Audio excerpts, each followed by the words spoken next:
Ce 1er juillet 2017, le Burundi souffle 10 bougies au sein de la communauté est-africaine, 10 ans d'intégration avec de grandes réalisations dans tous les domaines de la vie nationale. Depuis 2007, ce fut un moment fort et un début de nouvelles relations sociales et économiques que le Burundi jouisse pour le moment. En intégrant au sein de la communauté est-africaine, le Burundi avait la mission d'élargir et de renforcer l'intégration économique, politique, sociale et culturelle en vue d'améliorer la qualité de vie du peuple burundais à travers la compétitivité plus accrue, la production à valeur ajoutée, le commerce et l'investissement. Le Burundi est membre effectif de la communauté est-africaine depuis le 1er juillet 2007, quand il a déposé les documents de ratification du traité d'accession à la communauté est-africaine. Ces documents avaient été signés en date du 18 juin 2007. Donc vous comprenez qu'aujourd'hui, on souffre les 10 bougies dans la communauté est-africaine. Le Burundi visait de l'ombre son isolement ou bien son enclavement géophysique par rapport à ses voies d'import-export. Donc je dirais que ça a été une décision d'ouverture par intégration, en vue d'améliorer la qualité de vie de la population, de lutter contre la pauvreté et aussi d'assurer une croissance économique inclusive et durable. La mise en application du protocole du marché commun, c'est là où le Burundi tire beaucoup de bénéfices. Je peux dire les piliers de cette étape, il y a la libre circulation des biens des personnes. Dans la libre circulation des biens des personnes, on entend la libre circulation des services, des capitaux. Il y a aussi la libre circulation de la main-d'œuvre. Il y a le droit d'établissement et le droit de résidence dans la communauté est-africaine. Donc, à partir de là, le Burundi connaît beaucoup de projets qui s'exécutent au niveau national et que les Burundais ont déjà tiré beaucoup d'avantages. De manière spécifique, les acquis et les réalisations du Burundi peuvent être inventoriés suivant les étapes de l'intégration. Des changements remarquables ont été enregistrés depuis 2007 par l'opérationnalisation de l'union douanière, la première étape de l'intégration au niveau de la communauté. Depuis sa création, 2009 jusqu'à aujourd'hui, des initiatives, des réformes ont été entreprises allant dans le sens de l'intégration de la communauté est-africaine. Je citerai entre autres la mise en œuvre du concept de poste frontière unique, la mise en œuvre du territoire douanier unique, la mise en œuvre du programme opérateur économique agréé, l'interconnectivité entre les différentes administrations des douanes de la communauté est-africaine. Je voudrais préciser qu'actuellement, nous avons 3 postes frontières uniques qui sont opérationnels. Le poste Kobero Kabanga, le poste d'arrêt unique de Gasenyi et Nemba et le poste de Loua. À tous ces postes, le concept est opérationnel. On ne s'arrête qu'une seule fois et dans le pays d'entrée. Vous comprendrez qu'il y a une simplification des procédures, il y a une facilitation du commerce et par conséquent, le coût des affaires est réduit. Au sein de la communauté, on ne parle plus d'exportation ou d'importation, on parle de transfert puisque nous constituons un seul territoire. Avec le marché commun de la communauté est-africaine, deuxième étape d'intégration, selon le traité de la communauté est-africaine, mis en œuvre depuis 2010, la libre circulation des services et des capitaux a connu un impact remarquable sur l'économie burundaise. Le flux des investissements intra-régionaux qui a permis à plus de 20 entreprises de s'installer à Bujumbura et à l'intérieur du pays. Et ces entreprises viennent dans les pays membres de la communauté de l'Afrique de l'Est. Et ils sont en train de travailler et d'investir dans les différents secteurs. Nous citerons entre autres le secteur bancaire qui a bénéficié notamment la banque kenyane appelée Kenya Commercial Bank, KCB, le Diamond Trust Bank qui s'est installé aussi ici. Il y a aussi l'Ecobank et la CRDB. Et toutes ces banques sont venues des pays membres de la communauté de l'Afrique de l'Est et se sont installés ici au Burundi. Dans d'autres secteurs aussi, les industries, les entreprises en provenance des pays de la communauté de l'Afrique de l'Est sont en train de travailler, d'investir dans d'autres secteurs. Il y a aussi d'autres secteurs, notamment le secteur de l'éducation, qui a bénéficié aussi des investissements en provenance des pays et de la communauté de l'Afrique de l'Est. Il y a aussi d'autres secteurs, notamment le secteur de l'assurance. Il y a Jubilé qui est une société d'assurance qui s'est installée ici en provenance de l'un des pays de la communauté de l'Afrique de l'Est. Sans oublier aussi le secteur hôtelier, qui a aussi enregistré des avancées parce que certains hôtels de la communauté de l'Afrique de l'Est, des pays de la communauté de l'Afrique de l'Est, sont venus s'installer ici. Et nous citerons ici l'hôtel Waterfront qui a acheté l'ex-Novotel. Il y a aussi Kangaroo et d'autres.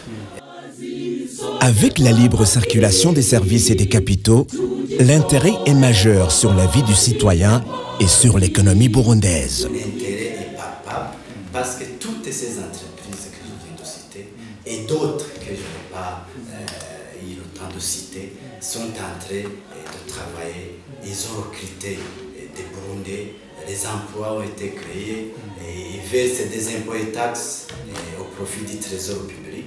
Et certaines d'entre elles exportent à l'extérieur du pays, ce qui a augmenté les exportations. Étant donné que le Burundi devrait tout faire pour faciliter la libre circulation des marchandises et du transport, certaines infrastructures ont été construites dans le pays avec l'appui des partenaires. Le Burundi n'est pas resté stationnaire, n'est pas resté statique au niveau des infrastructures et du transport. Depuis 10 ans, il y a beaucoup de projets qui ont été réalisés, soit sur les fonds propres du pays, à travers le Fonds routier national, soit sur le financement des bains externes. Là, on citera principalement à la Banque africaine de développement, et qui, dans son portefeuille, a 70% alloué au transport. Alors, les routes que je peux citer, c'est principalement la N15. C'est la route qui quitte Gitega vers Ngozi, qui a été faite sur les fonds de la BAD. Mais à côté de cela, comme à la BAD c'est la tradition, il y a la chaussée principale, mais il y a aussi des travaux connexes qui sont très bénéfiques pour la population. Là, sur la N15, je peux citer les ponts piétonniers, une nouveauté au Burundi, sinon en Afrique centrale, des ponts piétonniers, de très bons ponts qui peuvent avoir même une portée de 150 mètres. Alors le plus grand pont piétonnier que nous avons mesure 131 mètres et entre Karuzi et Gitega. Ces ponts nous ont aidé beaucoup, et ils ont aidé la population, surtout à franchir certaines zones qui étaient infranchissables pendant les saisons pluvieuses, parce que là, nous recevons beaucoup de noyades. À côté de ces ponts piétonniers qui sont connexes à la 15, nous avons aussi eu un financement de construction dans une gare routière à Gitega, une gare qui est déjà opérationnelle et qui reçoit les camions en provenance de l'extérieur. Alors ces camions, c'est d'abord des zones de repos, c'est aussi une zone de contrôle et de charge à l'essieu. C'est aussi, ça sert aussi d'hébergement peut-être pour ceux qui ne veulent pas arriver sur le boulot. La RN 18, c'est aussi une route qui a été construite sur le financement de la BAD. Avec le même principe, la BAD a toujours mis de l'avant les projets connexes. Et là, nous avons la construction du marché de Kibumbu, une école qui s'est arrêtée dans une zone qui s'appelle Makamba et une école technique de métier à Bissau.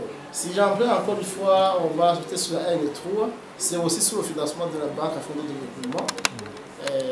Une route qui quitte Mabanda sur la frontière avec la Tanzanie jusqu'à Nyazara, qui prend 5 km, qui est financée aussi par la BAD. Dans la même logique, dans sa tradition, les connexes ne sont pas toujours oubliés. La BAD aussi sur la LN13, c'est côté Ruigi. Ils ont financé 22 km de Semake pour Taganzwa, c'est déjà fini, c'est la phase 1. La phase 2, c'était le Taganzwa jusqu'à Ruigi. Aujourd'hui, je parle, les travaux sont presque terminés. Il ne reste que les travaux de signalisation horizontale et verticale. Dans le cadre de la protection de l'environnement, le projet de gestion environnementale, deuxième phase de la commission du bassin du lac Victoria, a connu des avancées significatives. Ce projet intervient dans l'aménagement des bassins versants, la protection du lac Gweru, la lutte contre la pollution, la promotion des épargnes des ménages réunis dans les sous-projets à base communautaire dans les provinces de Gitega, Mwaro, Karusi et Kirundo. On peut citer également le projet d'eau potable et d'assainissement, deuxième phase intervenant dans la construction des toilettes publiques, la construction des infrastructures d'eau potable dans les provinces de Kayanza, Ngozi et Muyinga, sur financement de la Banque africaine pour le développement BAD. Dans le secteur de l'éducation, des réalisations ont été enregistrées depuis 2007 jusqu'à aujourd'hui. Le enjeu que notre pays a tiré de cette intégration régionale au niveau de l'éducation nationale a été la mise en place d'un programme de formation de l'enseignement fondamental et post-fondamental qui a été agréé et endossé par le secrétaire général de la communauté est-africaine. Auquel programme est maintenant en train de s'appliquer dans chaque pays de la communauté, y compris au Burundi. Il y a eu aussi un gain au niveau de la mobilité des élèves de notre pays qui se déplacent pour aller étudier dans les autres pays de la communauté africaine. Ils y vont et ils réussissent très bien. Et quand ils retournent avec succès. Il y a eu aussi, avec la politique de réforme, il y a eu une augmentation au niveau de l'inscription à l'école fondamentale. Donc les effectifs des écoliers qui entrent à l'enseignement fondamental ont augmenté. Je dois aussi signaler que les élèves de Burundi font ou participent à une compétition au niveau du concours de dissertation organisé au niveau des pays de la communauté africaine. Et les élèves de Burundi vraiment travaillent très bien. Ils se distinguent par rapport aux autres. Même pour cette année, pour l'exercice 2016, le Burundi vient de se classer premier. L'intérêt, c'est que d'abord, le pays est entré dans la communauté, donc c'est un gain au niveau des relations internationales et régionales. Et nous avons agrandi, je dirais, la famille politique et aussi nous avons gagné au niveau de la coopération parce que le Burundi maintenant coopère au sein de l'EAC avec les 5 pays de la communauté, y compris aussi le Soudan qui devient le 6e pays. Les horizons ont été ouverts dans tous les domaines. Nous avons aussi gagné au niveau des commissions. Il y a des commissions qui ont été mises en place au niveau de la communauté africaine. À notre commission Swahili qui est basée maintenant en Tanzanie, depuis Guinée de Tanzanie. Et notre commission en rapport avec la technologie et les sciences qui est installée au niveau du Rwanda. Et au niveau du Burundi, la commission en rapport avec la santé sera logée au pays. ici au niveau du Burundi, ce sont des bénéfices. Au niveau de l'enseignement supérieur, il y a la mise en place des bureaux assurance qualité au sein des universités publiques et privées, membres de Inter-University Council for East Africa, ainsi que 2 centres d'excellence approuvés par l'UAC pour le Burundi. Il s'agit de l'Institut national de santé publique, INSP, et l'Institut des sciences agronomiques du Burundi, ISABU. Toujours au niveau de l'éducation, il y a eu la coopération en matière éducative dans tous les domaines.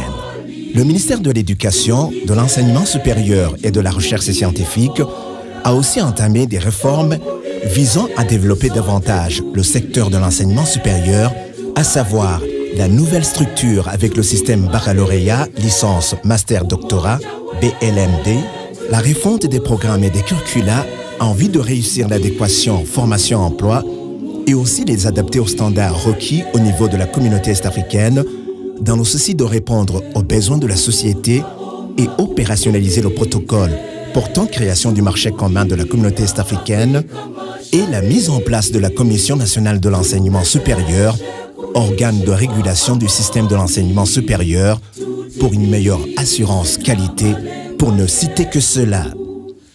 Dans le cadre de la mise en œuvre du protocole portant création du marché commun de la communauté est-africaine, des accords de reconnaissance mutuelle des qualifications académiques et professionnelles ont été signés entre la République du Burundi et les pays partenaires, notamment les accords de reconnaissance mutuelle des professionnels comptables, les accords de reconnaissance mutuelle des ingénieurs et les accords de reconnaissance mutuelle des architectes.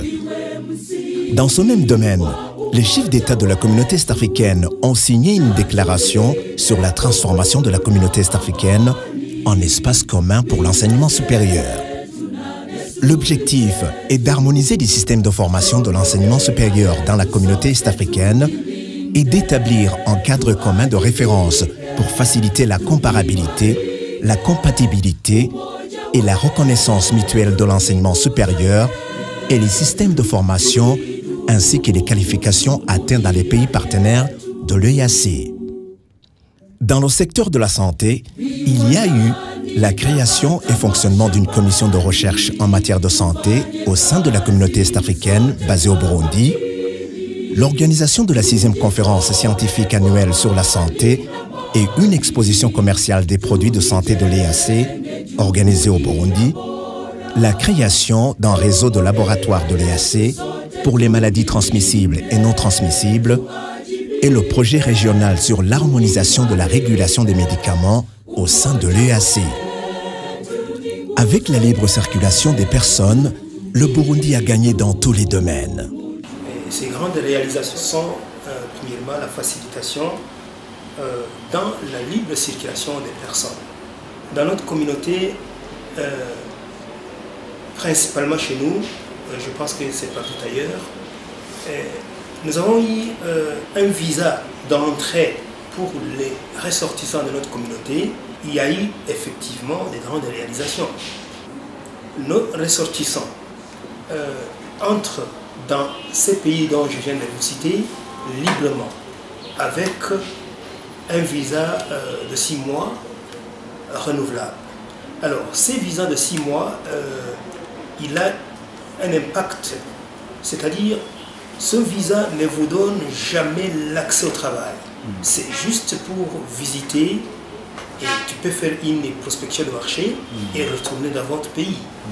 Bon, c'est ça, donc il y a eu cette facilité et nos citoyens circulent librement et dans ces pays dont je viens de citer. Il y a aussi au niveau des étudiants, nous avons instauré un visa d'une année. Et ce visa, il se donne gratuitement. Il se donne essentiellement aux étudiants de la communauté. Et en dehors de ces étudiants, nous avons aussi instauré un autre visa pour les investisseurs. Ceux-là aussi, ils reçoivent en groupe un visa gratuit et qui facilite leurs travaux, leur commerce, dans leur domaine respectif. Dans le cadre de l'Union monétaire de l'EAC, un protocole relatif a été signé par les pays partenaires. Dans ce protocole, les pays membres de la communauté est-africaine se sont engagés à mettre sur pied une union monétaire d'ici 2024. L'union monétaire est une étape de l'intégration régionale où les membres s'engagent à adopter une monnaie unique, à adopter une politique économique et monétaire commune, à établir une banque centrale commune et à harmoniser les systèmes de paiement. En vue d'atteindre la fédération politique dans la communauté est-africaine, la quatrième étape de l'intégration, des réalisations importantes ont été enregistrées dans le secteur politique, diplomatique, de défense et de sécurité. C'est ainsi que la République du Burundi a abrité les travaux du 13e sommet ordinaire des chefs d'État de la communauté est-africaine qui s'est tenu en novembre 2011. Cet important sommet était précédé par une conférence sur le développement du bassin du lac Tanganyika et a rassemblé plus de 1000 personnes venues de la région et en dehors de la région est-africaine. Des exercices d'entraînement militaire dans les opérations de soutien à la paix, de la lutte contre le terrorisme, la lutte contre la piraterie et la gestion des catastrophes ont été organisés au camp de Muzinda et à Mngaro. Ces exercices visaient le renforcement de l'esprit d'équipe et de cohésion avec l'usage des mêmes pratiques pour une défense commune si besoin il y a. Des événements sportifs et culturels militaires de la communauté est-africaine ont eu lieu à Bujumbura. De tels événements renforcent l'esprit sportif et culturel au sein des forces armées de la communauté est-africaine. En perspective et toujours pour la facilitation de la libre circulation des citoyens dans les pays partenaires, les pays se sont convenus de commencer le lancement du passeport électronique de la communauté est-africaine dans un proche avenir. En matière éducative, les pays partenaires se sont convenus de poursuivre l'harmonisation des curricula et des programmes d'enseignement, y compris la reconnaissance mutuelle des titres académiques et professionnels. Les infrastructures ne seront pas oubliées car la construction des routes multinationales, le chemin de fer et autres infrastructures énergétiques sont à l'agenda dans un proche avenir. Des négociations vont se poursuivre pour accroître et opérationnaliser la zone de libre-échange tripartite entre les trois communautés, COMESA, EAC et SADC, dont un accord irrelatif entre ces trois communautés économiques a été signé entre les présidents et chefs de gouvernement en Égypte en 2015. C'est le cas également des négociations de tous les pays africains qui sont en cours pour l'élargissement de la zone de libre-échange, cette fois-ci au niveau continental. Et enfin, l'intégration du Burundi au sein de la communauté est-africaine a été un choix stratégique pour assurer la croissance économique et le développement durable. Le peuple burundais doit donc s'engager résolument et travailler en conséquence. Le monde actuel vit des économies d'échelle et évolue dans la globalisation. Le renforcement de la coopération dans les différents secteurs de la vie nationale apparaît comme la voie privilégiée pour faire face aux défis non seulement de la mondialisation, mais également des questions sensibles comme le terrorisme international ou la piraterie dans l'océan Indien, pour ne citer que les dossiers à la porte de la communauté est-africaine. Fort de l'engagement des leaders politiques et de la participation des populations à la base, du secteur privé et de la société civile, le Burundi doit garder le cap et même redoubler d'efforts pour que l'intégration du Burundi ait un impact réel sur la vie de tous les Burundais.